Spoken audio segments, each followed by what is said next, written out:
putus asa. Bahkan syarat untuk putus asa itu cuma satu saja, illal qaumul kafirun, orang yang ingkar. Kalau mau putus asa syaratnya ingkar, kafir dulu kepada Allah dan kepada Rasulullah sallallahu alaihi wasallam. Makanya sesulit apapun salat misalnya. Orang yang tidak bisa salat berdiri, salat duduk di kursi. Tidak bisa di kursi, berbaring miring menghadap kiblat. Tidak bisa berbaring, terlentang. Salat dengan isyarat mata. Puasa, yang tidak bisa puasa, fa'iddatun min ayyamin ukhra, ganti di luar Ramadan. Yang tidak sanggup, fidyatun ta'amul miskin, bayar fidyah. Haji misalnya, yang tidak bisa berangkat haji berangkat umrah. Yang umrah tidak bisa, man shallal ghadata fi jama'atin, salat subuh berjamaah. Thumma qa'ada yadhkurullah, duduk berzikir dengan Allah hatta tatul asy-syams, sampai terbit matahari. Thumma yusalli rak'ataini, salat sunat 2 rakaat. Kanat lahu ka'ajri hajjatin wa umrah, dapat pahala seperti haji dan umrah. Tambah. Sempurna. Hadis riwayat Tirmidzi, hadisun hasan. Jadi tidak ada harga mati dalam Islam, putus asa, tidak. Jadi kalau tidak bisa beraktivitas di luar rumah, di dalam rumah, apa yang bisa kita lakukan? Fa idza faragta fansab. Kalau kau lepas dari satu aktivitas, pindah ke aktivitas yang lain. Orang yang berhenti berarti mati. Fi kulli harakah barakah. Setiap ada gerakan, maka ada barakah. Di kulli sulama minkum sadaqah. Setiap tulang-tulang sendi ini mesti ada sedekah. Kaki dilangkahkan, tangan dihayunkan, mata dikedipkan, telinga dipakai mendengar, bisikan hati, lintasan pikiran, semua bernilai ibadah. Bahkan orang beriman itu nafasnya pun ibadah. Dalam satu tarikannya beribadah. Ketika saya sampai di majelis Syekh Muhammad Najmuddin Al-Kurdi, saya lihat tidak ada yang pakai tasbih. Saya segan untuk bertanya. Biasanya di majelis-majelis orang tasawuf pakai tasbih. Satu pun tak ada pakai tasbih. Pas mau pulang dia jelaskan. Mungkin dia tahu dalam lintasan hati kami bertanya kok enggak pakai tasbih. Rupanya zikirnya dalam satu tarikan nafas. Jadi kalau tarikan nafasnya sekali, la ilaha illallah, hembus la ilaha illallah, kata dia sehari semalam itu kalau kita istiqamah bisa 24.000 la ilaha. Karena nafas ini cuma 2, tarik sekali, hembus sekali, tarik sekali, hembus sekali, la ilaha illallah, hembusnya pun la ilaha illallah. Jadi kalau kita lihat ada seorang ulama misalnya diam saja, dia sedang mengamalkan itu, la ilaha illallah, la ilaha illallah, la ilaha illallah, la ilaha. Ketika datang orang, dia ngobrol. Maka jangan heran orang kalau semakin tua itu ngobrol nggak mau berhenti, seperti CD rusak, seperti kaset koslet, cerita terus. Kadang sampai 2-3 kali cerita yang sama diulang-ulang. Tidak ada jalan lain untuk menyelamatkan kita dari itu dengan zikir. Jadi mereka yang banyak berzikir itu dia ada kejar setoran. Satu hari dia mewajibkan dirinya berzikir 5.000, selawatnya 1.000, tasbihnya 1.000, istighfarnya 1.000, la ilaha illallahnya 1.000. Tapi dia tidak bicara ke orang lain, khusus dia melazimkan dirinya sendiri. Oleh sebab itu banyak orang stres, sekolah libur, kantor libur, mau pergi beraktivitas takut corona. Tapi orang-orang beriman dia tidak stres karena penuh dengan aktivitas. Baik, kita lanjutkan. Dulu setiap kita ada tabligh akhbar banyak kertas yang tidak bisa terjawab, dan saya janjikan nanti saya akan jawab dan diupload di internet. Jadi al-wa'du dain, janji adalah hutang. Hutang mesti ditunaikan, kalau tidak kita akan ditanya di hadapan Allah. Ini adalah kertas-kertas, entah berapa malam lagi baru selesai, kita akan jawab. Mudah-mudahan Allah memberikan taufik dan hidayahnya, insyaallah. Assalamualaikum warahmatullahi wabarakatuh. Waalaikumsalam warahmatullahi wabarakatuh. Tuan Guru, bagaimana kita menghadapi ujian agar kita sabar?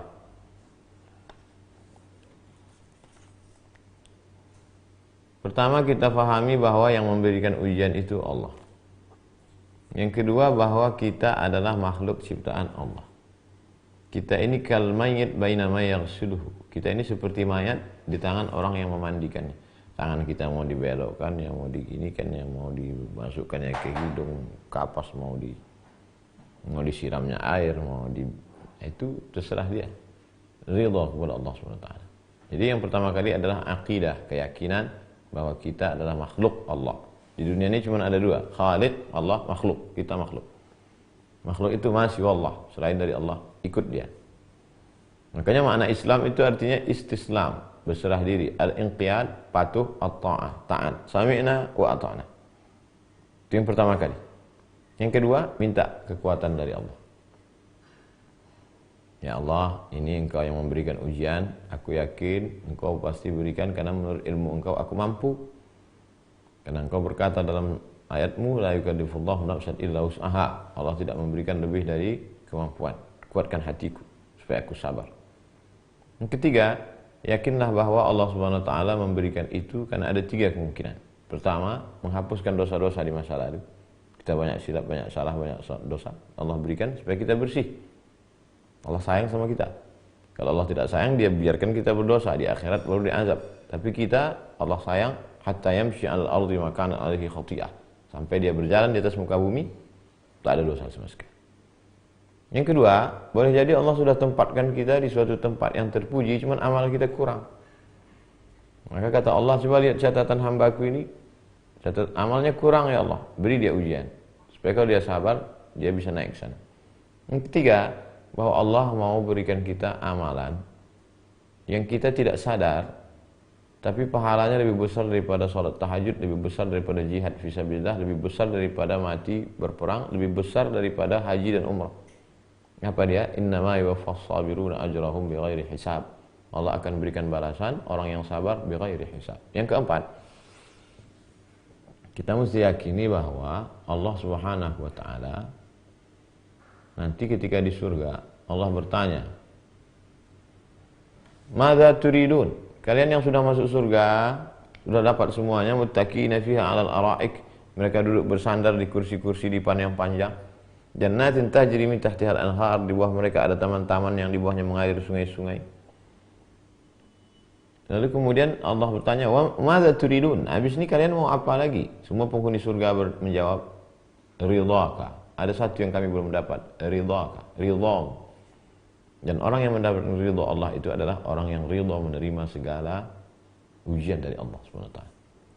Makanya ketika bangun pagi hari, kita tidak tahu nanti siang sampai sore malam kita dapat apa. Makanya kita katakan, raditu billahi rabba wa bil islami dina wa bi muhammadin nabiyya wa rasulah. Raditu billah, aku ridha ya Allah.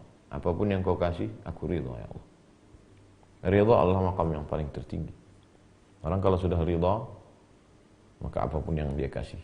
Allah ridha kepada Muhammad SAW. Wala sawfa yu'tika rabbuka fatarda. Apapun yang kau mau, akan kuberikan ya Muhammad SAW. Mudah-mudahan dengan itu kita menjadi kuat. Wallahu a'lam bishawab. Assalamualaikum Pak Ustaz. Waalaikumsalam warahmatullahi wabarakatuh. Saya ukhti dari Cirebon. Saya memiliki dua ibu yang sangat luar biasa. Akan tetapi saya sudah lama tinggal dengan ibu yang membesarkan saya, bukan yang melahirkan saya. Tapi alhamdulillah keduanya masih sehat walafiat. Ada ibu yang melahirkan, ada ibu yang membesarkan. Jika saya memiliki rezeki dan ingin memberangkatkan ke tanah suci hanya mampu satu orang, saya mendahulukan siapa? Ibu yang melahirkan saya atau ibu yang membesarkan saya? Kalau kau berangkatkan yang membesarkanmu, tahu yang melahirkanmu, luka hatinya. Kalau kau berangkatkan yang melahirkanmu, tahu yang membesarkanmu, luka hatinya. Yang ini kau lahir dari rahimnya, yang ini kau lahir dari hatinya. Maka kau simpan dulu, kau tabung sampai masanya cukup. Apalagi sekarang untuk berangkat haji, storkan aja, storkan dua-dua. Sampaikan ke mereka berdua, ibu yang melahirkan aku, ibu yang membesarkan aku, kalian berdua sudah aku daftarkan ONH. Bahagia keduanya. Perbuatan yang paling bahagia adalah idkhalus surur fi qulubil mu'minin. Memasukkan kebahagiaan ke dalam hati orang beriman. Pagi-pagi siapkan beberapa uang kerincing, uang receh, uang 2.000, 5.000, supaya kita ketika kita lihat ada orang yang layak berbagi, itu untuk melembutkan hati. At-ta'imil masakin, kasih makan orang miskin, wamsah ra'sal yatim. Kalau beli nasi, beli satu bungkus untuk kita, satu bungkus saja satu. Nanti mungkin di jalan kita akan ketemu. Untuk melembutkan hati, menyenangkan hati orang lain, ketika ada rahmat untuk orang lain, disitulah Allah menurunkan rahmat untuk kita. Yang satu ini meregang nyawa melahirkanmu, mengeluarkan engkau dari alam rahim ke alam dunia. Yang satu ini menyelamatkan engkau sehingga engkau bisa menjadi remaja dan dewasa. Dua-duanya mesti dibalas. Allahu a'lam bishawab. Apakah boleh mengamalkan mazhab yang berbeda-beda, bukan mengambil yang ringan, enak-enak saja, tidak darurat? Pendapat pertama disebutkan oleh Syekh Dr. Wahbah Az-Zuhaili di muqaddimah kitab Al-Fiqhul Islami wa Adillatuh. Pendapat yang pertama sangat ketat, tidak boleh talfik sama sekali. Haram talfik. Makanya banyak di antara kiai-kiai kita, ustaz-ustaz kita, tuan-tuan guru kita hanya mazhab Syafi'i.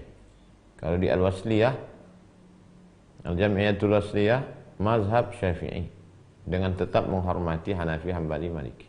Perti begitu juga, Persatuan Tarbiyah Islamiyah, mazhab Syafi'i. Nahdlatul Ulama baru disebut 4 mazhab. Jadi Nahdlatul Ulama dalam bidang mazhab ini dia lebih longgar. Kalau Perti, mazhab Syafi'i saja. Al-Wasliyah, mazhab Syafi'i saja. Sebetulnya tujuan mereka bukan mau menyalahkan Hanafi, Maliki, Hambali. Mereka ulama-ulama besar belajar di Makkah. Tapi mereka tidak ingin kita main-main dengan mazhab. Pendapat yang kedua mengatakan semuanya Ahlus Sunnah wal Jamaah, semuanya benar, silakan aja. Nah, ini liberal mazhab. Boleh pakai Hanafi, boleh pakai Maliki, boleh pakai Hambali. Bertolak belakang antara pendapat pertama dan yang kedua. Saya pakai pendapat yang tengah. Syaratnya ketat. Yang pertama mengerti mazhab. Yang kedua tidak dalam satu qadiyah, tidak dalam satu masalah. Yang ketiga syaratnya tidak tatabu' rukhas, mencari enak-enaknya, gampang-gampangnya, mudah-mudah. Jadi 3 pendapat tentang mazhab. Saya sendiri lebih memilih satu mazhab supaya selamat dan tidak syak, tidak ragu. Mengikut guru-guru saya. Wallahu a'lam bishawab. Ustadz saya dari Sukabumi. Di tempat saya rata-rata setiap melaksanakan sholat fardu ada kunut nazilah. Apa boleh setiap sholat fardu ada kunut? Dan bagaimana hukum dan penjelasannya? Semoga Ustadz dimenangkan oleh Allah dari pelapor-pelapor yang tak jelas. Amin ya rabbal alamin. Kunut, ada namanya kunut subuh dalam mazhab Syafi'i dan mazhab Maliki. Bedanya kalau mazhab Syafi'i, kunut subuhnya setelah rukuk, i'tidal. Sami'allahu liman hamidah. Rabbana lakal hamdu mil'us samawati wal ardi wa min syai'in ba'd. Allahumma hdina fi man hadait. Mazhab Maliki kunutnya sebelum rukuk, selepas membaca ayat. Fa idza faragta fansab wa ila rabbika farghab. Imam baca kunut. Kunutnya sir, tidak berbunyi. Habis itu baru rukuk. Itu beda kunut Maliki dengan kunut Syafi'i. Hanafi dengan Hambali tak ada kunut subuh.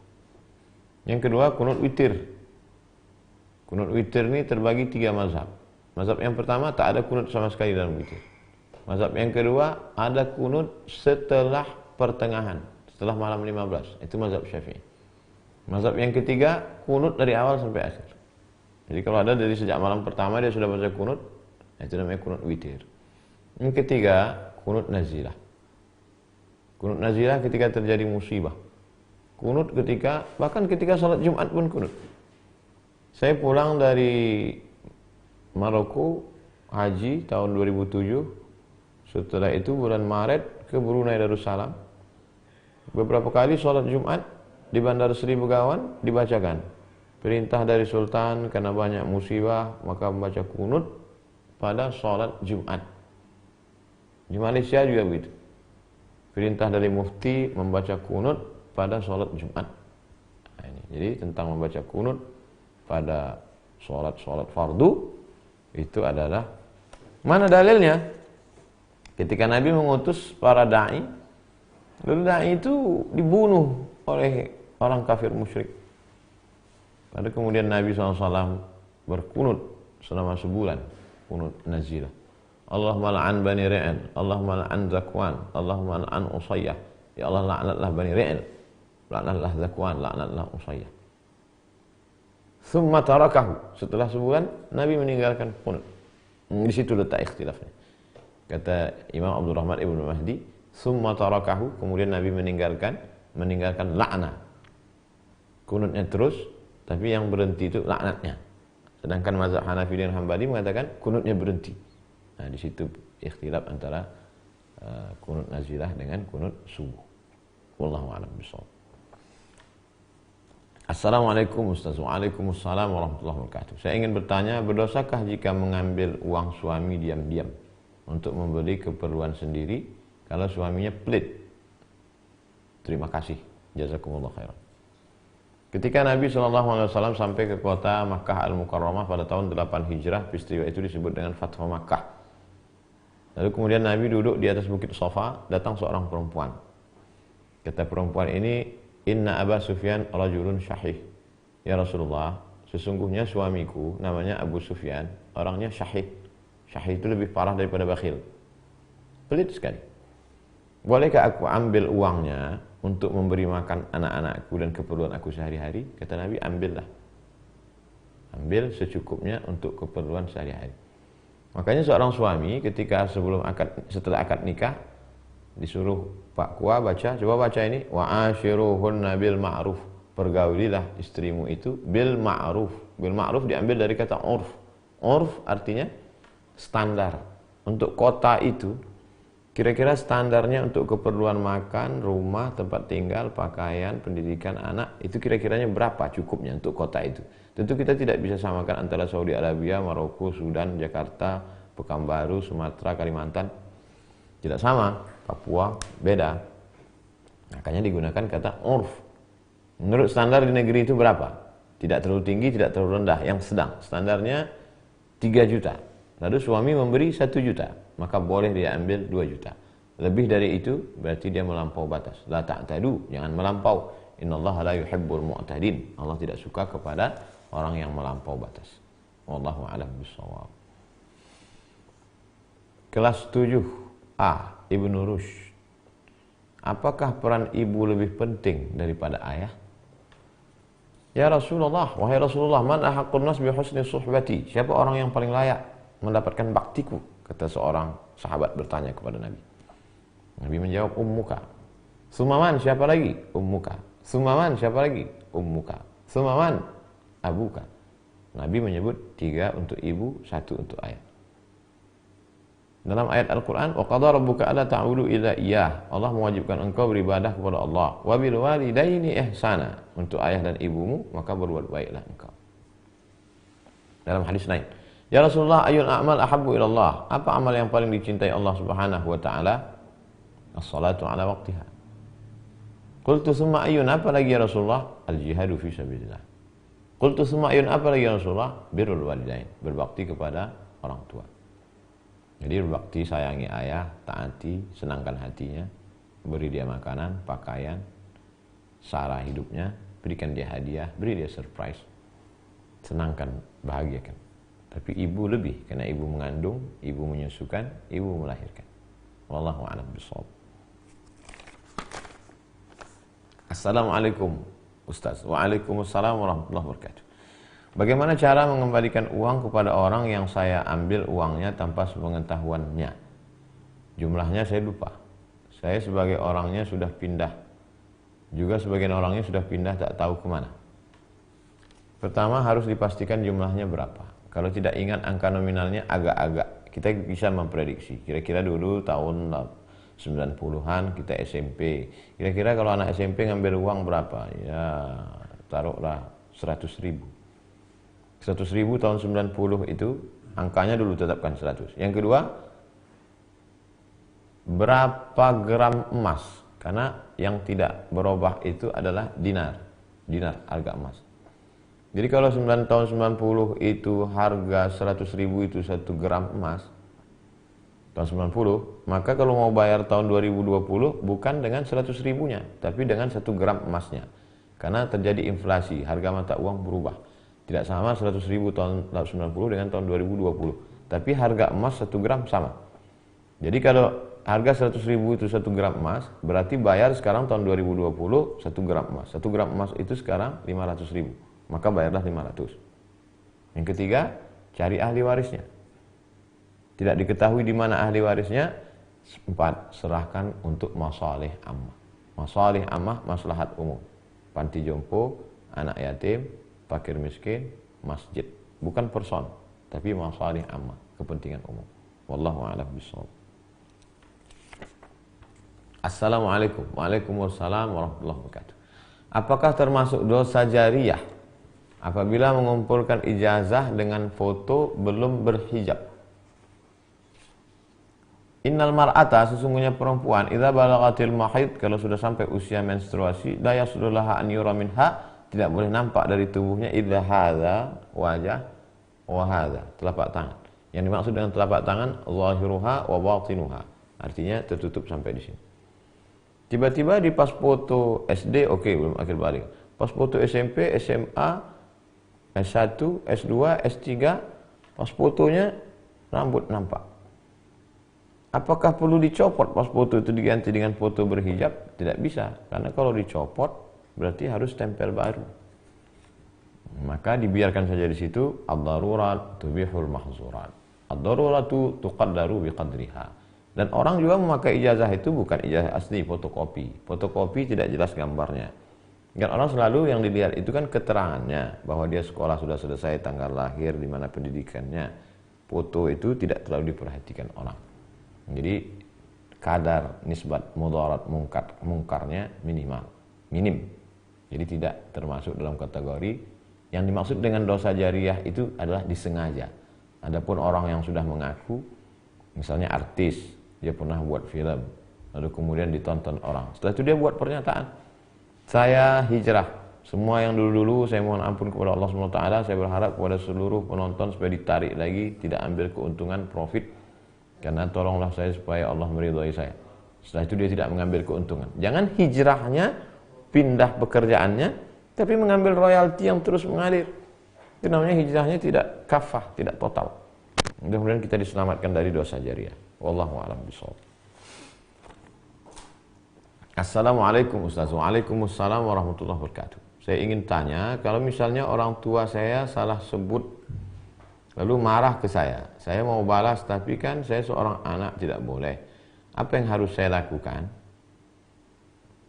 Orang tua itu pasti ada orang yang lebih tua dari dia, yang omongannya dia dengar. Kakaknya, abangnya, makciknya, pakciknya, saudaranya, nenek mama, tokoh masyarakat, tokoh adat yang dia dudukan selangkah, yang dia hormati.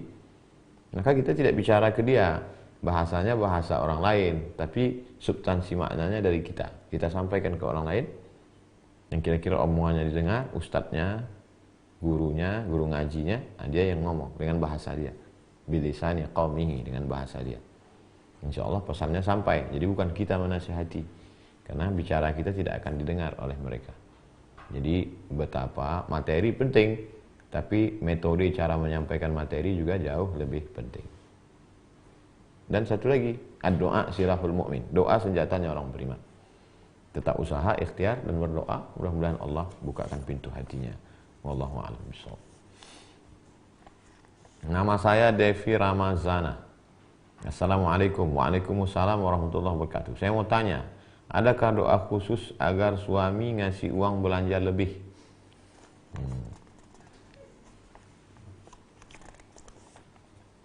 Seorang suami punya 5 kewajiban terhadap istri. Yang pertama, biaya nafkah makan. Yang kedua, pakaian. Yang ketiga, pendidikan. Yang keempat, tempat tinggal. Yang kelima, perhatian. Makanya laki-laki diberi harta warisan lidzakari mithlu haudzil unsayain. Laki-laki 2 kali bagian perempuan. Itu salah satu bentuk keadilan Islam. Karena laki-laki tanggung jawabnya besar. Dia menanggung nafkah, biaya nikah, mahar, maka diberikan itu. Lalu kalau perempuan tidak mendapatkan seperti yang sudah digariskan Islam, dia lapor ke mana? Perempuan lapor ke wali. Bukan dia ngamuk-ngamuk, bukan dia ngancam-ngancam. Wali perempuan itu ada 6. Ayahnya, kakeknya, abangnya, adiknya, abang ayahnya, adik ayahnya laki-laki. Maka ke-6 wali inilah yang memanggil suami.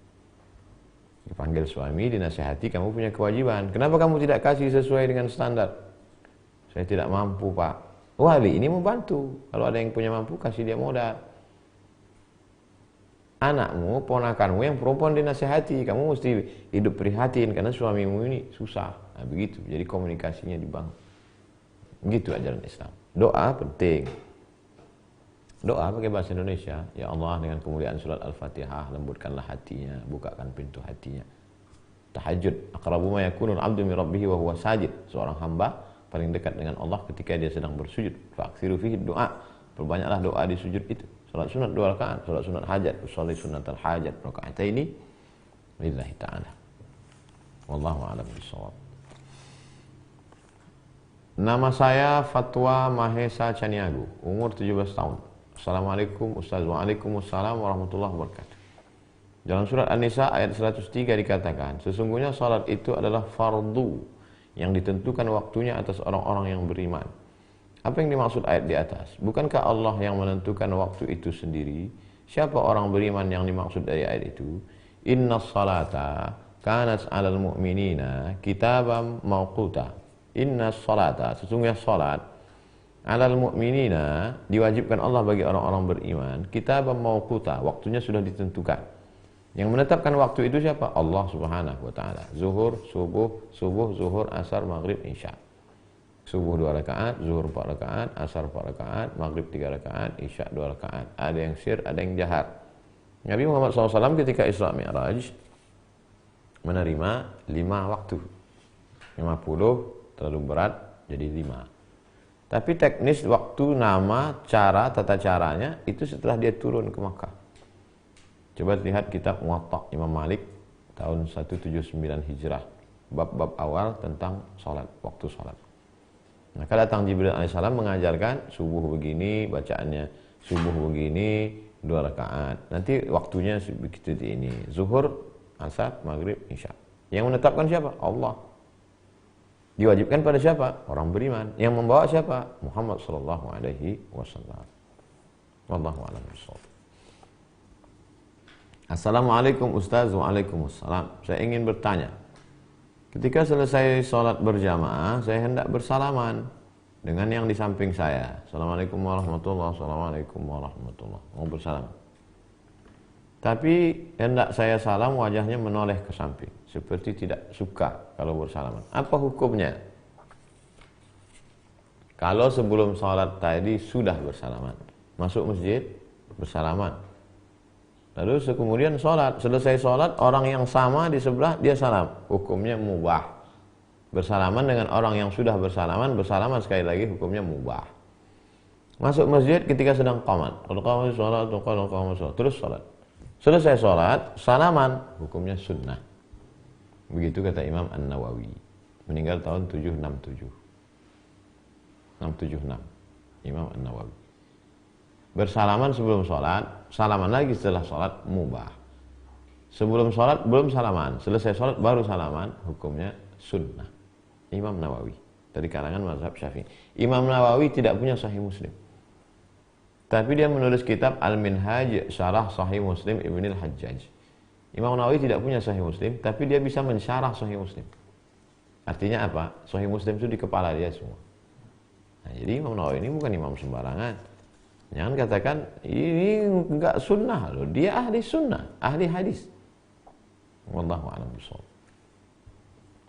Pak Ustadz mau tanya status aku bersuami, tapi suami mengatakan saya lebih ikhlas dan ridha kalau tinggal di pondok pesantren.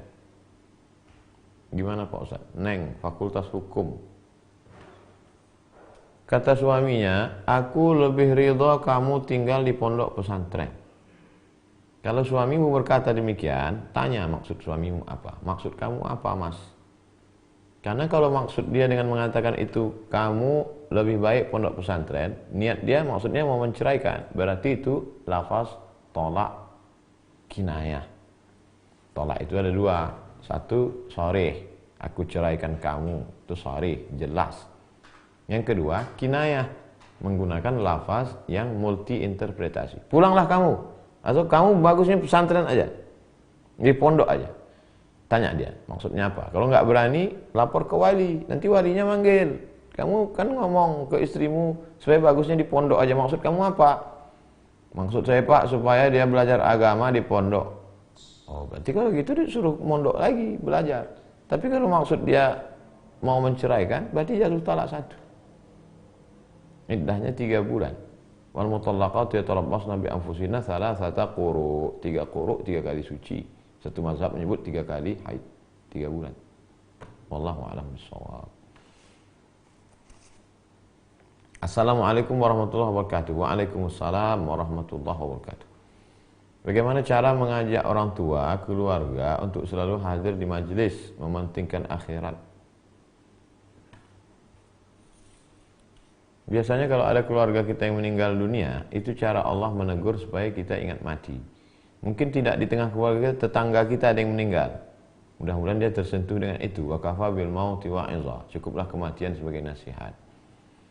Atau ada arisan keluarga.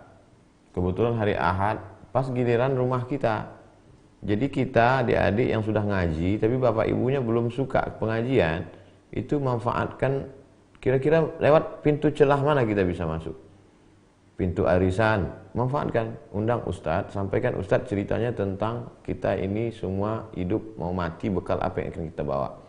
Atau di kantornya ada pengajian, atau hadiah ketika ulang tahun, bagi-bagi hadiah, kita bagi hadiah buku tentang kematian.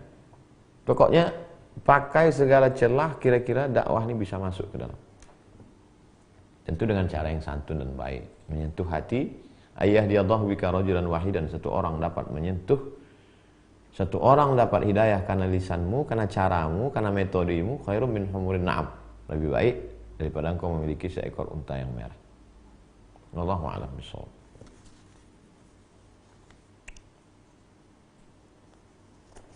Apakah seorang wanita yang tidak berhijab akan membawa kedua orang tuanya masuk neraka? Ya ayyuhalladzina amanu, hai para suami, hai para ayah, hai para abang, hai para paman, hai para bapak, hai para kakek, qu anfusakum, jaga istrimu, jaga anak perempuanmu, jaga keponakanmu, jaga cucumu, nara, dari api neraka. Dalam hadis dikatakan kullukum ra'in, setiap kamu wahai laki-laki adalah pemimpin, wa kullukum mas'ulun 'an ra'iyati, kau akan dituntut, ditanya di hadapan Allah Subhanahu wa taala. Oleh sebab itu maka yang punya anak perempuan dari kecil sudah tegas. Kita bangga melihat anak umur 5 tahun dikasih pakai jilbab, dibelikan dia bros yang lucu-lucu supaya dia suka, dibiasakan dia dibawa pengajian. Kata pepatah Melayu adalah bisa karena biasa. Kalau hendak membentuk buluh, biarlah dari rebung yang lembut bisa dibuat melengkung, bisa dibuat melingkar. Oleh sebab itu, dengan kebiasaan ini maka nanti insya Allah akan positif. Jadi laki-laki itu berat tanggung jawabnya di hadapan Allah. Muridnya apa pernah bertanya, kamu jalan sama siapa, kenapa nggak pakai jilbab, jajan yang dipakai dibawa kemana, sekolahnya, pergaulannya, jalan sama siapa, pulang jam berapa. Jadi banyak kasih sayang tuh menjerumuskan, diberikan handphone, gadget mahal, uang jajan, mobil, sepeda motor, diberikan kebebasan karena dulu hidup susah orang tua, sekarang sudah punya ekonomi baik, lalu anak dibebaskan. Tapi sebenarnya kita sedang menjerumuskan mereka ke dalam azab Allah Subhanahu wa taala. Kita semua akan ditanya, la tus'alunna yauma idzin 'anin na'im. Kamu semua akan ditanya tentang nikmat. Dan di antara nikmat yang paling besar adalah anak. Maka kita akan ditanya, anak-anak perempuan khusus. Wallahu a'lam bishawab. Seandainya ustadz ditahan, bolehkah kami berjihad membela ustadz sebagai panutan kami? Hal adullukum ala tijaratin tunjikum min adzabin alim? Maukah kamu aku tunjukkan perniagaan, perdagangan, bisnis ini unik, aneh, bisa menyelamatkan kamu dari azab yang menyakitkan? Apa dia? Tu'minuna billah. Pertama, beriman kepada Allah. Yang kedua, wa tujahiduna fi sabilillah. Kamu berjuang berjihad di jalan Allah. Pertama, bi amwalikum, dengan harta kamu, wa anfusikum, dengan diri kamu. Jadi bukan langsung pulang ke rumah bawa golok, bawa parang panjang, bawa pistol, jihad, bukan begitu. Kita tinggal di negara hukum. Kalau ada ustadz kita dilaporkan, ya kita jihad, kita siapkan, cari lawyer, lembaga bantuan hukum, LBH, siapa pengacara. Pengacara ini kan juga perlu dibayar, ada yang lillahi ta'ala, dibantu. Bi amwalikum, dengan harta kamu, wa anfusikum, dengan diri kamu, beri support. Oh, saya sendiri lawyer Ustaz, saya pengacara. Bantu dengan itu. Saya bukan pengacara, saya tidak ngerti hukum konvensional, saya tidak ada punya uang. Posting, tabayun, klarifikasi, kirim. Tidak provokasi, tidak fitnah, tidak kata-kata kasar, untuk menjelaskan. Dan doa, jangan lupa setiap sholat doa. Supaya Allah berikan ketegaran pada ustadznya dan jamaahnya supaya diberikan kesabaran. Dan orang yang belum dapat hidayah supaya dapat hidayah. Allahumma hdi qaumana fa innahum la ya'lamun. Berikanlah hidayah karena mereka berbuat salah karena tak tahu. Wallahu a'lam bishawab. Saya seorang ibu berusia 64 tahun. Saya salah satu pengagum Ustadz. Kalau saya mau tidur, bangun tidur selalu mendengarkan tausiah Ustadz di YouTube. Kehidupan saya berubah total semenjak saya mengenal Ustadz. Cara berpakaian pun 100% sholihah. Maksudnya berhijab. Suatu saat saya berdoa sama Allah, ya Allah izinkan hambamu ini bertemu dengan Ustadz Abdul Somad. Alhamdulillah doa saya diijabah Allah. Apa hukumnya? Apa hukumnya berdoa ingin bertemu dengan ustaz, bertemu dengan habib, bertemu dengan ulama?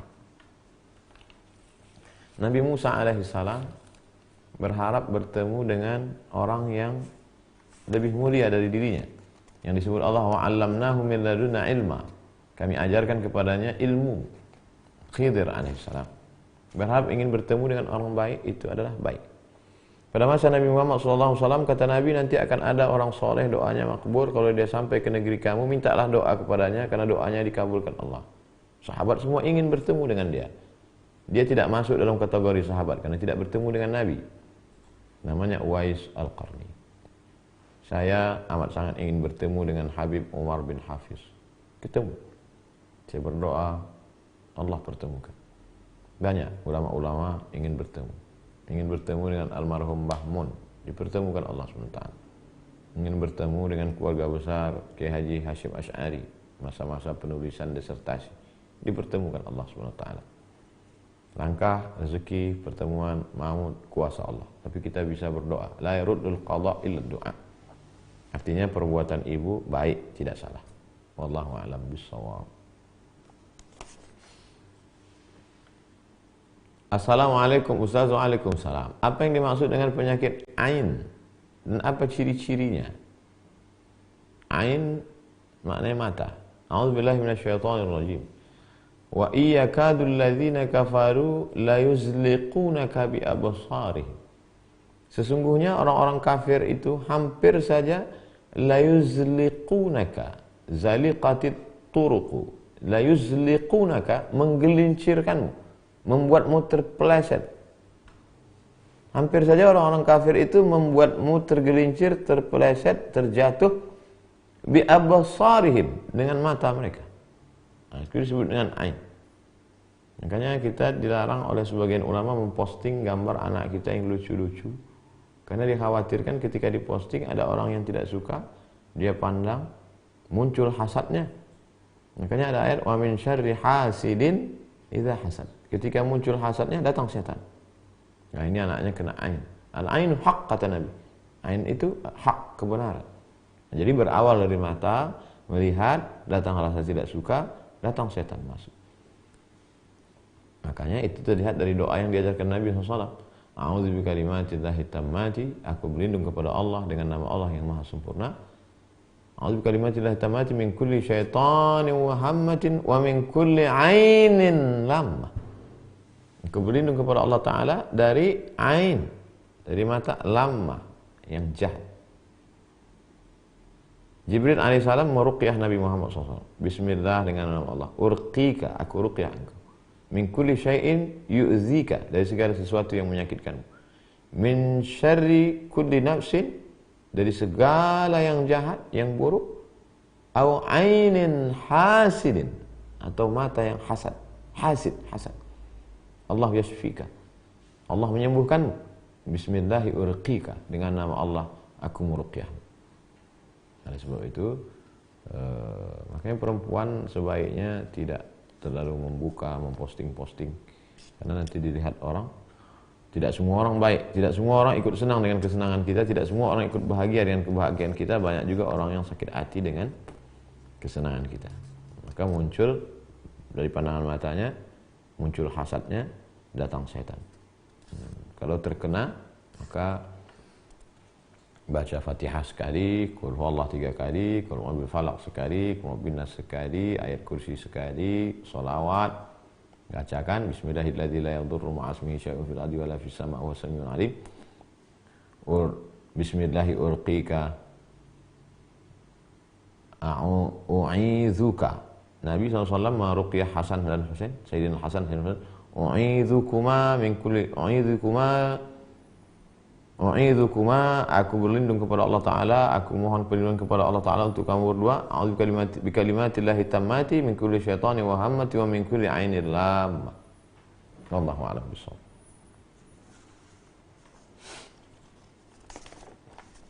Perempuan yang menikah 2 kali, nanti di akhirat bersama siapa? Apakah bersama suami pertama atau yang kedua? Keduanya baik. Menikah seorang perempuan dengan suami yang pertama, bercerai, putus. Menikah dengan yang kedua sampai mati, maka dia akan bersama dengan suami kedua, karena akad yang pertama ini putus. Menikah dia dengan suami pertama, tidak cerai, meninggal, berarti akadnya tak putus. Menikah lagi dia dengan suami yang kedua sampai mati, nanti di akhirat dia dengan yang mana? Dijawab oleh Imam Abu Hamid Al-Ghazali dalam kitab Ihya Ulumuddin, ahsanuhum khuluqan, yang paling baik akhlaknya. Di antara suami yang 2 itu, dengan siapa yang paling baik akhlaknya, maka dengan itulah dia nanti akan bersama. Oh, jadi yang kurang baik akhlaknya itu nanti dengan siapa? Allah Ta'ala Maha Kuasa. Walakum fiha ma tashtahi anfusukum walakum fiha ma tad'un. Allah akan berikan apa yang kamu inginkan. Bisa enggak Allah buatkan seperti istrinya itu nanti 2 orang, 1 untuk ini? Bisa saja. Innama amruhu idza arada syai'an ayaqula lahu kun fayakun. Wallahu a'lam bishawab. Apa hukumnya nikah di via online, video call? Ada mempelai laki-laki, ada wali. La nikaha illa biwaliyin, tidak sah nikah kecuali dengan wali. Wa syahidai adlin, ada 2 orang saksi. Ada mempelai laki-laki, ada wali, ada 2 orang saksi. Kemudian ada mahar, kemudian ada ijab dan qabul. Ada mempelai laki-laki, ada wali, ada 2 orang saksi, ada mahar, ada ijab qabul. Aku nikahkan engkau dengan anakku dengan mahar sebentuk cincin emas tunai, sah. Ulama yang sangat ketat mengatakan kalau ini tidak terwujud maka nikah batal. Bagaimana kalau mempelai laki-lakinya itu di luar negeri dan dia pakai teleconference? Aku nikahkan engkau dengan anakku, melihat layar. Aku nikahkan engkau dengan anakku dengan mahar sebentuk cincin emas tunai. Lalu kemudian dia di sana menjawab, aku terima nikahnya anak bapak dengan mahar, sah. Kata 2 orang saksi, gimana? Sah. 2 pendapat dalam hal ini. Pertama, pendapat ulama yang ketat mengatakan tidak sah. Kenapa? Karena tidak satu majelis. Yang kedua, antara akad ijab dan qabul putus. Pendapat yang kedua mengatakan sah. Kenapa? Dengan syarat tidak ada unsur tipu, terpercaya, tidak ada unsur ghish, tidak ada unsur zalim, tidak ada aniaya, tidak ada unsur yang kira-kira membuat akad itu rusak, maka akadnya sah. Saya pribadi condong kepada pendapat yang ketat, karena Imam Ahmad bin Hanbal sendiri kalau dalam masalah hukum tasyaddadna, dalam masalah hukum kami ketat. Kalau dalam masalah fadail a'mal, dalam masalah riwayat oke, tapi ini dalam masalah hukum, apalagi zaman sekarang penipuan banyak sekali. Oleh sebab itu janganlah melalui ini. Kalaupun mau juga diwakilkan bisa, ditaukilkan, diwakilkan bisa. Ketika itu Kiai Haji Abdurrahman Wahid kuliah di Baghdad, akad nikah di Jawa dilakukan oleh paman beliau. Jadi bisa diwakilkan, diwakilkan. Mempelai laki-lakinya jauh, diwakilkan. Penerimaan qabulnya itu bisa. Oleh sebab itu maka ini lebih selamat daripada menggunakan, kalau menurut pendapat yang pertama. Wallahu a'lam bishawab. Assalamualaikum Ustaz. Waalaikumsalam warahmatullahi wabarakatuh. Saya seorang pelajar. Saya tamatan sekolah umum. Dalam proses persiapan menghafal Quran, mana yang lebih utama? Belajar nahwu sharaf, nahwu gramatikal. Sharaf perubahan dari satu kata ke kata lain dalam tata bahasa Arab. Mana yang lebih utama? Saya belajar nahwu sharaf gramatikal bahasa Arab atau ngapal Quran? Ngapal Quran dulu. Karena dalam metode pendidikan Islam menghafal. Pertama ngafal Quran, kedua ngafal hadis, ketiga ngafal syair. Karena semua ilmu-ilmu itu dulu disyairkan dalam bentuk nazam, dalam bentuk mutun. Quran, hadis, mutun, nazam, syair. Karena kalau sudah dihafal sulit untuk lupa. Tinggal ulang-ulang hafal. Adapun nanti nahwu sharafnya nyusul belakang. Begitu metode ulama dulu. Wallahu a'lam bishawab. Assalamualaikum Ustaz. Waalaikumsalam warahmatullahi wabarakatuh. Apakah wanita yang ikut mencari nafkah dan membiarkan anak-anaknya diasuh oleh seorang pembantu berdosa? Ini tentang masalah perempuan bekerja. Perempuan bekerja, dua pendapat. Pendapat yang pertama, perempuan tidak boleh bekerja. Dalilnya waqarna fi buyutikunna, kamu mesti menetap di rumah. Inilah sebagian saudara-saudara kita, ustadz-ustadz yang mengatakan perempuan nggak boleh kerja, dia di rumah saja menjaga anak, titik. Pendapat yang kedua, Syekh Atiyah Saqar dalam Fatwa Al-Azhar mengatakan perempuan boleh beraktivitas. Dalilnya mana? Nabi pernah melihat Asma menjunjung makanan onta, makanan kambing. Nabi tidak melarang, itu menunjukkan perempuan boleh beraktivitas bekerja di luar rumah dengan syarat dan ketentuan berlaku. 5. Yang pertama, izin suami. Suaminya benar-benar izin. Yang kedua, tidak bersolek-solek jahiliyah. La tabarrujna tabarrujal jahiliyatil ula. Yang ketiga, tidak berdua-duaan dengan laki-laki tak mahram. Kalau dia ngantor rame-rame, kalau dia keluar kota rame-rame. La yakhulwanna rajulun ma'amra'atin illa ma'adhi mahramin. La tusafiranna mra'atun illa ma'adhi mahramin. Yang ketiga, 4, tidak meninggalkan kewajiban. Jadi sebelum berangkat ke rumah, dia sudah siapkan sarapan atau ada orang yang dia bayar untuk membantu, menolong, membantu. Jadi kalau dia bekerja dari jam 8 pagi sampai jam 4 sore, pulang ke rumah handphonenya mati, dia mandikan anaknya, dia didik anaknya, dari maghrib ke isya dia ajar anaknya, habis itu dia tanya PR-nya, bagus. Jangan dari jam 8 sampai jam 4 sore dia bekerja di kantor, pulang ke rumah dia main handphone, anaknya mau tunjukkan nilainya dia tidak mau tahu, akhirnya tidak dapat kasih sayang. Oleh sebab itu, maka waktu yang singkat efektivitas waktu.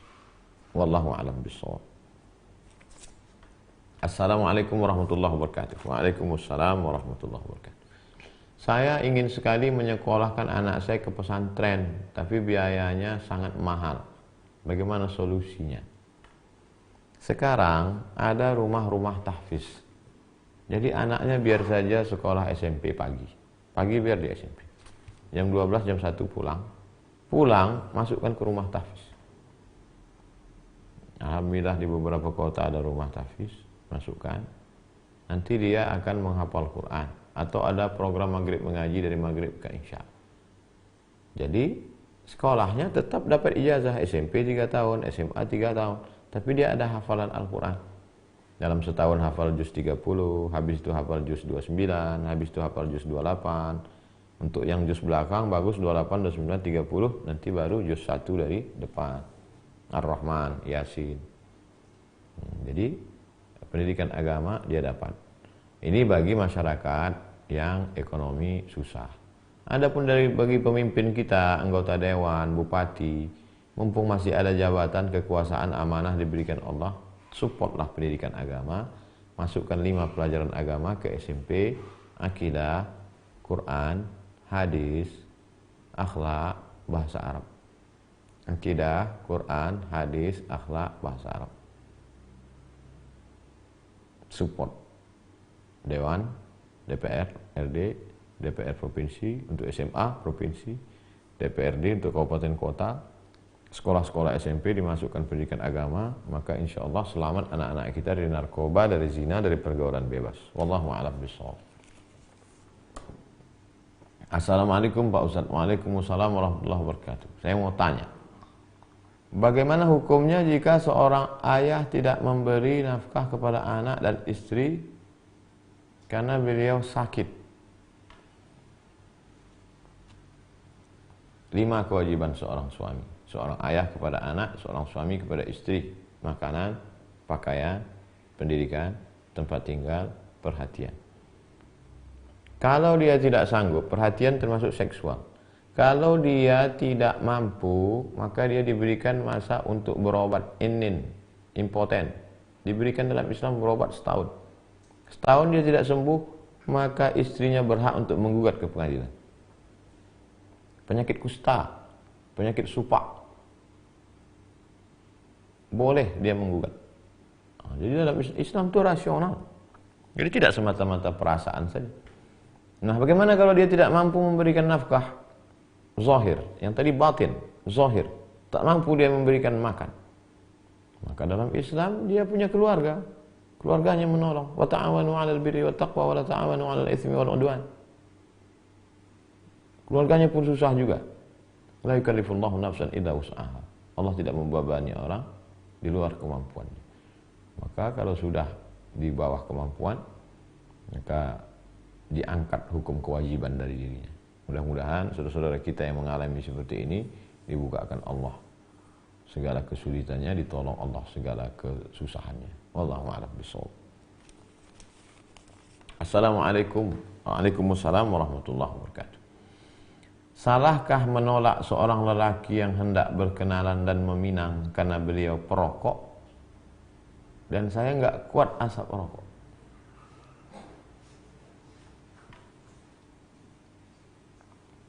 Perempuan itu dalam Islam dihormati, dimuliakan. Suatu ketika datanglah seorang mengadu kepada Rasulullah SAW. Ayah saya menikahkan saya dengan laki-laki hanya untuk mengangkat derajatnya saja. Dia dinikahkannya saya dengan laki-laki itu karena dia ingin dipandang, dimuliakan. Nabi SAW memanggil bapaknya. Panggil Nabi, lalu kata Nabi SAW, anak perempuan ini punya hak terhadap dirinya sendiri. Itu 14 abad yang lalu, apalagi zaman sekarang. Oleh sebab itu perempuan itu ditanya. Makanya sebelum akad nikah, wali Pak Kua mengatakan kepada bapak, coba tanya anak gadisnya Pak. Diutus satu orang masuk ke kamar. Anaknya diam. Mau kamu menikah dengan laki-laki ini? Diam. Kata Nabi, as-sukutu alamatur ridha. Diam tanda setuju. Kalau dia diam, berarti dia setuju. Oleh sebab itu, maka kalau tidak setuju, dia katakan, saya tidak mau, karena dia perokok. Tapi dia orang baik.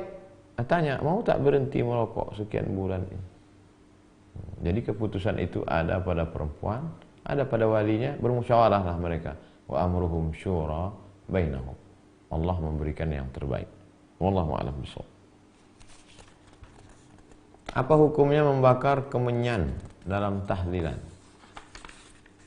Kalau kita dalam acara maulid membaca syair burdah, syair Barzanji, syair Sibtud Durar, syair Al-Diyaul Lami, syair Ad-Dibai, itu biasanya para habib menyalakan perapian, dibakar bukhur, asap. Bukhur artinya asap. Yang dibakar itu biasanya serbuk kayu gaharu. Serbuk kayu gaharu. Harum semerbak. Sama dengan menyan. Bedanya kalau menyan itu batang kayu yang dipotong keluar seperti getah bening. Itu yang dibakar.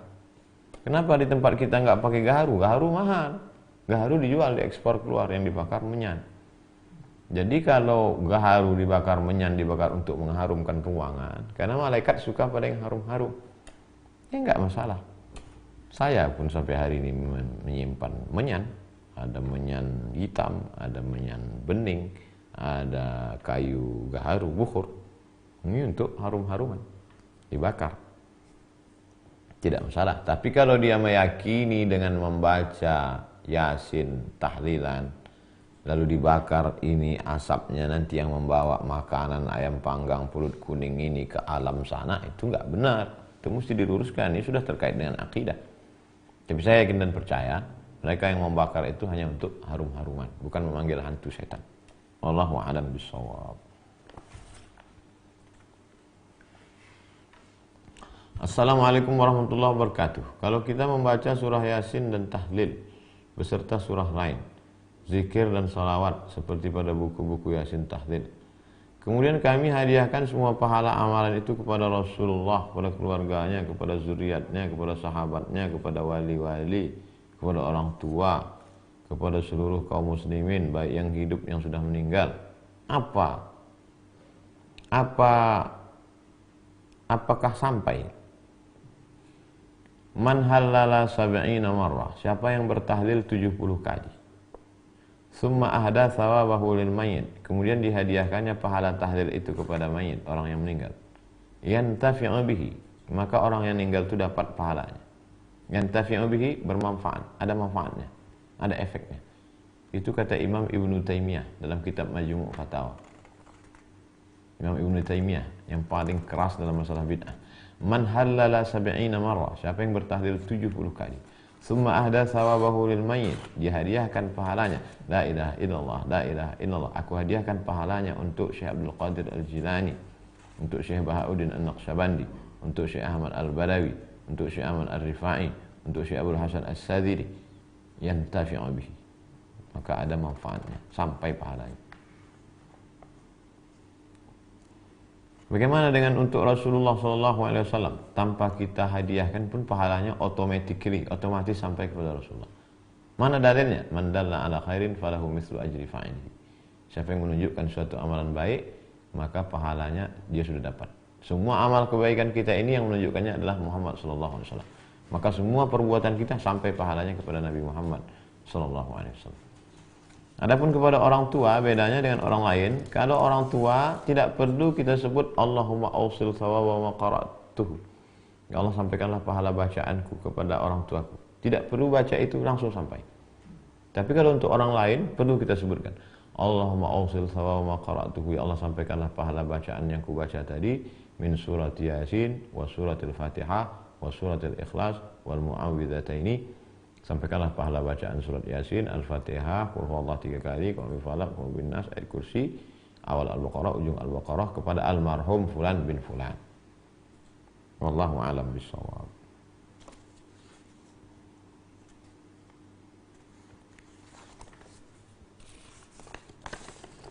Assalamualaikum warahmatullahi wabarakatuh. Waalaikumsalam warahmatullahi wabarakatuh. Apa yang penting mengimplementasikan kepada diri muslim, kepada muslimin muslimat? Apa yang sangat perlu penting mengimplementasikan kepada diri muslim muslimat? Apa yang paling penting dilakukan seorang muslim muslimat? Yang pertama, akidahnya mesti benar. Lain asyrakta, kalau kau syirik, la yahbatanna amaluka, amalmu gugur. Wa qadimna ila ma amilu min amalin, orang-orang yang amalnya banyak, amalnya itu nanti kami balas di akhirat. Faja'alna, kami jadikan amalnya itu haba'an mansura, seperti debu yang dihembus angin. Jadi yang pertama kali, yang paling penting, akidahnya mesti benar. Yang kedua, al-amalu bil arkan, dia mesti beribadah. Ibadah terbagi dua, ibadah yang mahdah, salat, zakat, puasa, haji, baca Quran, zikir. Ada ibadah yang tidak mahdah, itu dah dia ibadah. Masuk kantor, masuk kantor itu ibadah. Berniaga di pasar itu ibadah, tapi niatnya kalau dapat duit untuk bantu fakir miskin, anak yatim, itu ibadah. Yang ketiga, akhlak. La tubtilu shadaqatikum bil manni wal adza. Jangan kau batalkan perbuatan baikmu dengan mengungkit-ungkit, mengungkap-ungkap. Aku dulu yang menyekolahkan ente, aku dulu yang ngasih sumbangan ini. Batal. Wal adza, menyakiti hati orang lain. Qaulun ma'rufun wa maghfiratun khairun min shadaqati yatba'uha adza.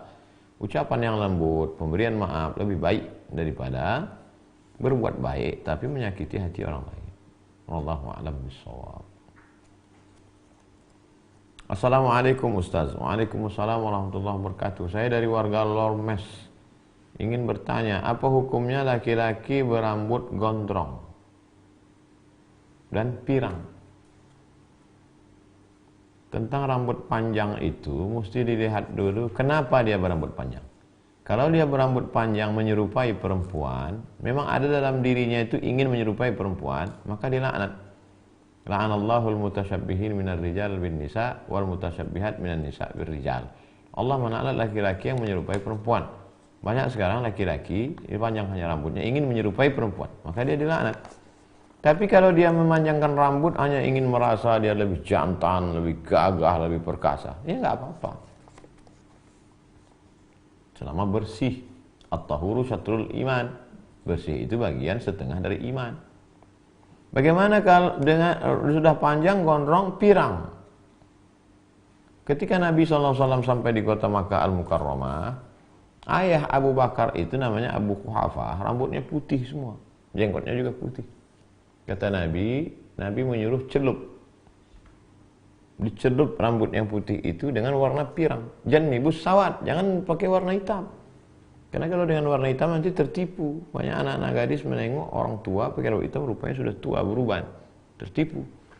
Maka dicelup pakai daun henna, daun inai kata orang Melayu, daun pacar kata orang Jawa. Digiling, kalau di Makkah udah dalam bentuk serbuk tepung, campur air, pasang, maka dia menjadi pirang. Makanya Habib Umar bin Hafiz jenggotnya itu pirang, warna mahogani, warna coklat tua, karena itu warna inai. Jadi boleh mencelup, tujuannya adalah supaya uban tak boleh dicabut, karena uban itu akan menjadi nurun yaumal qiyamah. Uban akan menjadi cahaya pada hari kiamat. Uban kalau kita risau dicelup pakai warna hinai. Apa hubungan uban dengan cahaya? Saya baca syarah hadisnya. Ternyata orang kalau beruban, dia lihat wajahnya di cermin, dia ingat mati. Kalau dia sudah ingat mati, dia akan banyak ibadah. Kalau dia banyak ibadah, maka cahayanya terang pada hari kiamat. Itu korelasi antara uban dengan cahaya. Saya seorang mahasiswa, ingin jadi pengusaha, membantu ekonomi umat. Mohon ilmu untuk menjadi pengusaha yang sesuai syariat Islam dan mohon doanya. Yang pertama, niatnya mesti supaya kaya. Al-mu'minul qawi, mukmin yang kuat, khairun lebih baik, wa ahabbu ilallah, lebih dicintai Allah minal mu'minil dhaif, daripada mukmin yang lemah. Dua, antada awarathata ka'aghniya, kau tinggalkan anak cucu istrimu dalam keadaan mampu secara finansial ekonomi, khairun, lebih baik. Min antada'ahum 'allatan, daripada kau tinggalkan mereka miskin, yatakaffafun 'alan nas, minta-minta.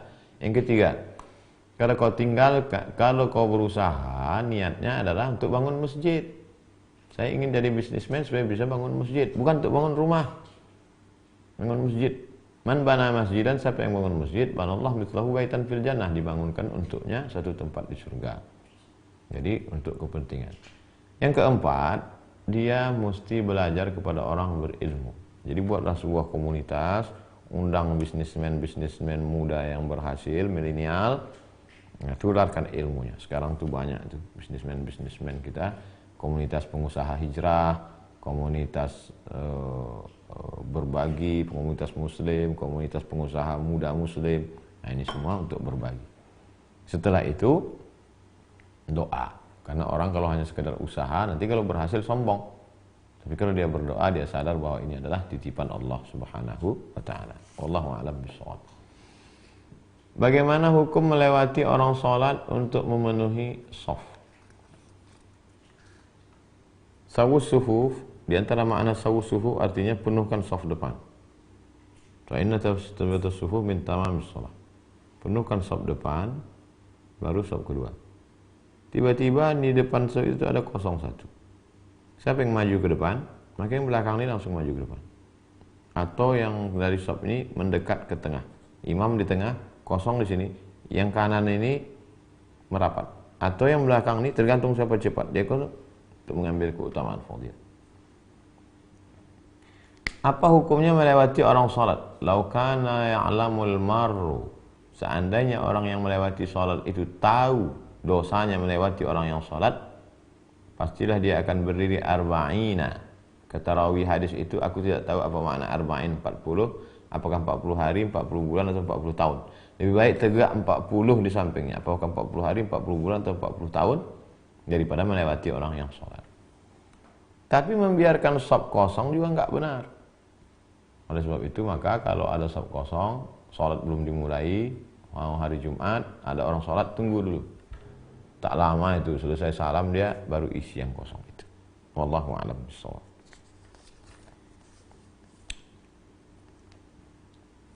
Pak Ustadz, bagaimana sikap kita terhadap orang-orang yang tidak menyukai ceramah Ustadz Abdul Somad? Orang yang tidak suka itu terbagi kepada dua. Yang pertama, tidak faham. Kita kasih faham.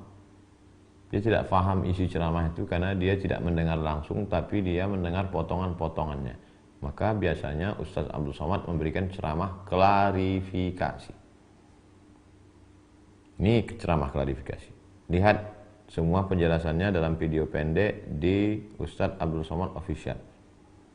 Atau di Instagram. Di Instagram biasanya dijelaskan, ini maknanya untuk membantu jamaah. Posting saja itu, copy paste saja untuk memudah. Posting, kirim. Yang kedua adalah orang yang memang sengaja untuk tidak paham, karena dia memang cari uangnya, cari makannya dari tidak paham itu, dibayar untuk itu. Orang yang ini tidak perlu diladeni, karena dalam dunia maya kita tidak bersentuhan melihat orang langsung. Menghabiskan energi untuk itu sama seperti menguras air laut. Jadi biarkan saja. Posting sekali, klarifikasi sekali, ini loh yang lengkapnya, ini penjelasannya. Udah cukup. Jangan habiskan energi untuk itu. Wallahu a'lam bishawab. Assalamualaikum warahmatullahi wabarakatuh. Waalaikumsalam warahmatullahi wabarakatuh. Ustaz, apakah kami boleh berjihad untuk ulama yang kami cintai jika dia diganggu? Nabi SAW berdoa 1 bulan ketika ulama da'i yang dikirim itu dibunuh. Allahumma la'an Bani Ri'il, Allahumma la'an Zakwan, Allahumma la'an Usayyah. Bunuh, la'natlah Bani Ri'il, la'natlah Zakwan, la'natlah Usayyah. 3 suku yang membunuh da'i yang dikirim oleh Nabi Muhammad SAW. Di zaman sekarang kita tidak lagi membunuh, tapi kita menyiapkan pengacaranya, membantunya. Kita dengar ada ustaz yang dikriminalisasi, ditangkap. Kita tanya bagaimana keadaan keluarganya, berapa lama dia ini, apa yang dia tinggal, bagaimana makan mereka, apakah sudah ada pengacara muslim yang menolong. Jadi kita mesti tahu. Jangan kita semangat untuk datang ke pengajiannya, tapi ketika dia ditangkap kita pura-pura tak tahu. Hanya sekedar basa-basi saja. Cari informasi tentang dia. Bagaimana keadaannya sekarang? Kalau dia sakit, jenguk ke rumah sakit. Tanya bagaimana pembiayaan rumah sakit, bagaimana obatnya, apa yang bisa kita bantu. Saya cuma bisa mengasih ruqyah, saya cuma bisa ngasih madu, saya cuma bisa tolong. Karena orang tua kita mengeluarkan kita dari alam kegelapan rahim ke alam dunia. Tapi guru-guru kita ini mengeluarkan kita dari alam gelap jahil ilmu pengetahuan menjadi terang benderang ilmu pengetahuan. Wallahu a'lam bishawab. Assalamualaikum Ustaz. Waalaikumsalam warahmatullahi wabarakatuh. Bagaimana agar kita didekatkan Allah dengan jodoh dan rezeki? Apakah doa khususnya? Jodoh itu adalah rezeki. Namanya umumnya rezeki. Di dalam rezeki itu ada uang. Uang itu rezeki, ada makan. Makanan itu rezeki. Bahkan kata Syekh Muhammad Mutawalli Sya'rawi, kalau punya teman baik, itu rezeki. Punya guru yang baik, itu rezeki. Punya tetangga yang baik, itu rezeki. Punya pemimpin yang soleh, itu rezeki. Maka jodoh, rezeki. Nah, jadi, jangan pisahkan antara rezeki dengan jodoh. Jodoh adalah rezeki. Adapun doa khususnya, Allahumma la taj'al, Rabbi la taj'alni fardan, wa anta khairul warithin. Doa Nabi Zakaria alaihissalam. Setelah dia berdoa itu diberikan Allah lah Yahya. Rabbi, ya Tuhanku, la tazarni, jangan kau biarkan aku fardan, sendirian. Wa anta khairul warithin, engkau sebaik-baik pemberi waris. Rabbi la tazarni fardan wa anta khairul warithin. Allahu a'lam bishawab. Assalamualaikum warahmatullahi wabarakatuh. Waalaikumsalam warahmatullahi wabarakatuh. Pak Ustadz, mohon bagaimana hukumnya melaksanakan kenduri seperti berkirim doa malam 1, 2, 3, 1 tahun arwah? Apakah ada dalilnya? mayat itu diuji selama 7 hari 7 malam. Maka dianjurkan bersedekah untuk menolongnya. Kata Imam Atha dari kalangan tabi'in. Ada saya bahas dalam 37 masalah populer. Mayat itu diuji 7 hari 7 malam. Maka untuk membantunya dianjurkan bersedekah. Sedekah ke panti asuhan. Assalamualaikum Pak Panti, anak panti ini makan pagi, makan siang, makan malamnya saya yang nanggung selama 7 hari 7 malam. Bagus. Pahalanya untuk almarhum. Tanpa disebut pahalanya untuk almarhum pun sampai. Automatically kalau anak berbuat sampai insyaallah. Allahu a'lam bishawab. Pak Ustadz, bagaimana kita menyikapi riba? Ya ayyuhalladzina amanu, hai orang beriman, la ta'kulur riba, jangan kau makan riba adhafan mudha'afah, berlipat-lipat ganda riba itu. Yang kedua, alladzina ya'kuluna riba, orang yang makan riba, la yaqumuna illa kama yaqumul ladzi yatakhabbathu syaitanu minal mas. Nanti dia bangkit dari kubur seperti orang yang kerasukan setan. Kalau pernah melihat orang kesambet diganggu jin, begitu dia nanti akan bangkit dari kubur. 3. Ayyuma lahmin nabata min haramin, setiap daging di badan ini kalau tumbuh dari yang haram, fannaru aula bih, tempatnya api neraka jahanam. Makan riba. 4.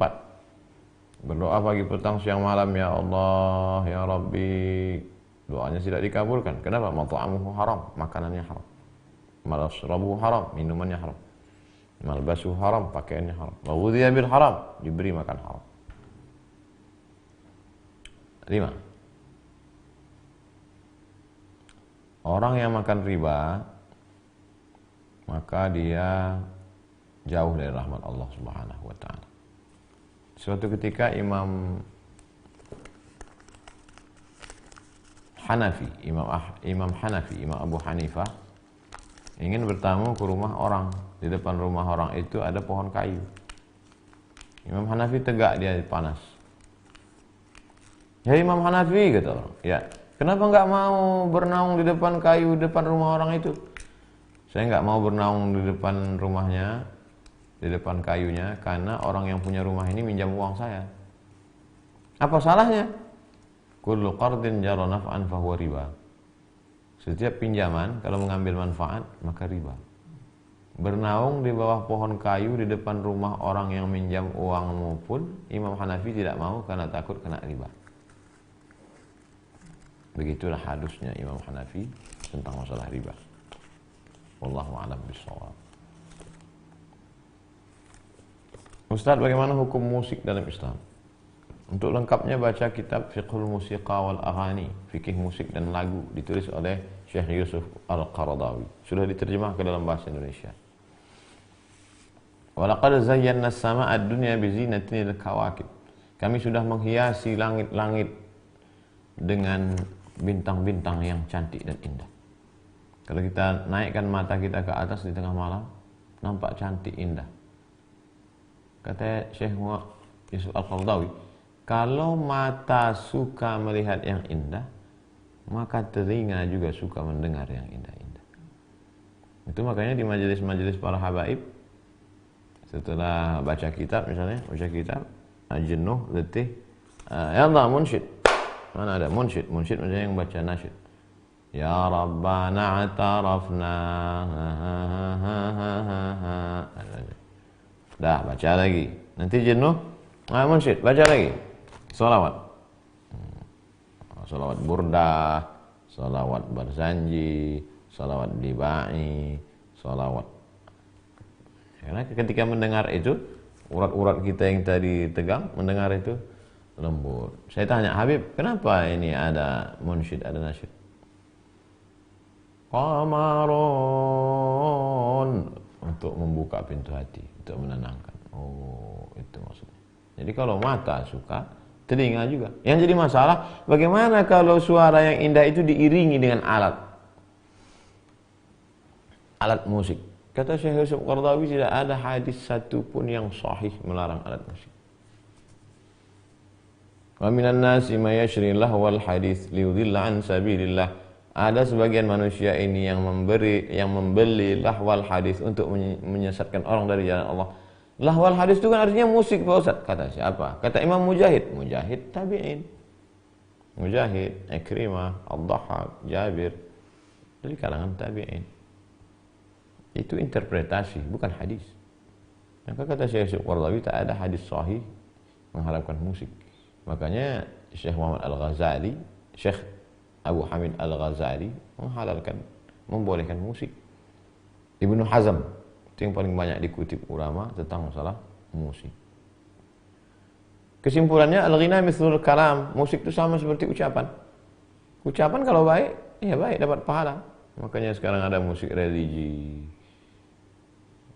musik yang mengingatkan pada sholawat, musik yang mengingatkan pada jihad. Alhamdulillah, berkreasi terus umat Islam. Apalagi mendekati bulan Ramadan, keluar lagu-lagu religi, senang gitu, menghibur umat Islam. Wallahu a'lam bishawab. Assalamualaikum Ustaz. Waalaikumsalam warahmatullahi wabarakatuh. Ustaz, bagaimana hukumnya apabila seorang dosen mempersulit mahasiswanya? Lapor ke ketua jurusan. Saya nggak berani, kan punya ketua senat. Ketua senat jurusan, HMJ, himpunan mahasiswa jurusan, atau ketua senat fakultas, ngelapor dosen. Ada kalanya dosen yang mempersulit itu macam-macam. Karena dia mau diktatnya dibeli, karena dia kurang ekonomi. Atau kalau kamu mahasiswi cantik, dia suka supaya hubungannya lebih dekat. Jadi banyak faktor. Lapor ke dekan, lapor ke pembantu dekan 3, lapor ke pembantu rektor 3, wakil rektor 3 yang terkait dengan mahasiswa. Jangan dibiarkan. Karena kalau dibiarkan, dia unsur akhaka zaliman au mazluman. Tolong saudaramu yang zalim ataupun yang dizalimi. Kalau yang dizalimi, kami tahu cara nolongnya ya Rasulullah. Yang dizalimi, bagaimana kalau orang yang menzalimi? Ini dosennya menzalimi, bagaimana kami cara menolongnya? Kaf, tahan tangannya. Dia mau kasih C, dia kalau nggak suka D, tahan tangannya itu. Jangan sampai dia sembrono sembarang, karena dia nanti akan dituntut di hadapan Allah Subhanahu wa taala. Dosen-dosen itu. Wallahu a'lam bishawab.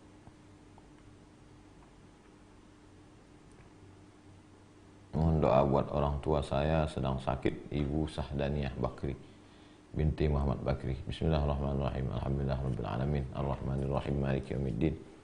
Iyyaka na'budu wa iyyaka nasta'in. Shiratal mustaqim. Shiratal ladzina an'amta 'alaihim ghairil maghdubi 'alaihim waladdallin. Amin. Allahumma inna natawassalu ilaika bihaqqi nabiyyika Muhammad sallallahu alaihi wasallam wa bisirril Fatihah an tashfi mardana wa tarham mautana wa tuballigh maqasidana wa taqdi hajatina wa taghfir lana ma madha. وتفتح لنا فتوح العارفين وترزقنا فهم المرسلين وصلى الله على سيدنا محمد والحمد لله رب العالمين. Assalamualaikum warahmatullahi wabarakatuh. Waalaikumsalam warahmatullahi wabarakatuh. Saya seorang mu'allaf baru masuk Islam. Boleh nggak saya mendoakan kedua orang tua saya yang masih beragama non muslim? Apa yang harus saya lakukan untuk mereka? Kalau dia masih hidup, doakan mereka dapat hidayah. Allahumma hdi qaumi fa innahum la ya'lamun. Doa Nabi kepada kaumnya yang masih musyrik, masih hidup. Allahumma hdi qaumi. Berikan hidayah ayahku, berikan hidayah ibuku, berikan hidayah abangku, berikan hidayah adikku, berikan hidayah keluargaku, karena supaya mereka masuk Islam ya Allah. Bagi yang sudah meninggal dunia, maka tidak bisa kita mintakan mereka masuk ke dalam surga Allah. Doakan, serahkan aja kepada Allah. Ya Allah, ini hamba-hambamu, kuserahkan dia kepada Engkau ya Allah. Karena Nabi Ibrahim pernah memintakan ampun, tak diterima Allah. Maka istighfaru Ibrahimu li abihi, istighfar Nabi Ibrahim untuk bapaknya, idza amma adati wa adaha iyyah, itu hanyalah sekedar janjinya. Falamma tabayyana lahu annahu aduwwun lillah tabarra'a minhu. Ketika sudah jelas bahwa ayahnya itu musuh Allah, tabarra'a minhu, dia pun melepaskan diri. Wallahu a'lam bissawab. Pertanyaan terakhir, last. Assalamualaikum warahmatullahi wabarakatuh. Waalaikumsalam warahmatullahi wabarakatuh. Salat Idul Fitri atau Idul Adha selain di lapangan dan di masjid, apakah boleh di musola? Kalau masjidnya kecil, hanya ada salat zuhur, subuh, zuhur, asar, maghrib, isya. Masjidnya kecil, namanya masjid. Tapi kalau masjidnya besar, ada salat Jumatnya, namanya masjid jami'. Jadi dalam Islam, masjid itu dua, masjid dan masjid jami'. Di tempat kita, masjid yang disebut masjid salat 5 waktu ini adalah musola surau langgar. Musola surau langgar. Menurut mazhab Syafi'i, Yang afdal sholat Idul Fitri Idul Adha itu adalah di masjid, baik masjid saja maupun masjid jami. Kenapa? Karena masjid tempat paling suci di muka bumi ini. Yang paling suci Masjidil Haram, Masjid Nabawi, Masjidil Aqsa, masjid. Sedangkan mazhab Hanafi, Maliki, Hambali mengatakan afdal di tanah lapang. Kenapa? Karena lebih luas. Sedangkan tujuan dari Idul Fitri Idul Adha itu adalah syiarnya, bukan masalah sini masjid kecil-kecil. Makanya dulu ketika di Kabupaten Rokan Hulu diadakan sholat, digabungkan semua di Pasir Pangarayan itu di satu masjid, Masjid Islamic Center. Masjid-masjid yang lain off semua, gabungkan. Syiarnya luar biasa. Karena tujuannya satu orang khatib, satu orang imam, satu pesan. Dan umat Islam ketika pulang itu melihat jutaan manusia, bangkit semangatnya. Itu tujuannya.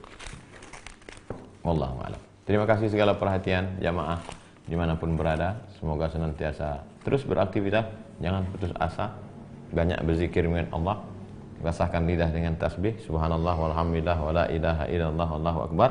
Kalimatani, dua kalimat, khafifatani ala lisan, ringan di lisan, saqilatani fil mizan, berat pada timbangan mizan, habibatani ila rahman, dicintai Allah. Subhanallah bihamdihi subhanallahil azim. Istighfar perbanyak. Maka Allah mu'adzibahum wa hum yastaghfirun. Allah tidak akan mengazab selama mereka masih mau beristighfar.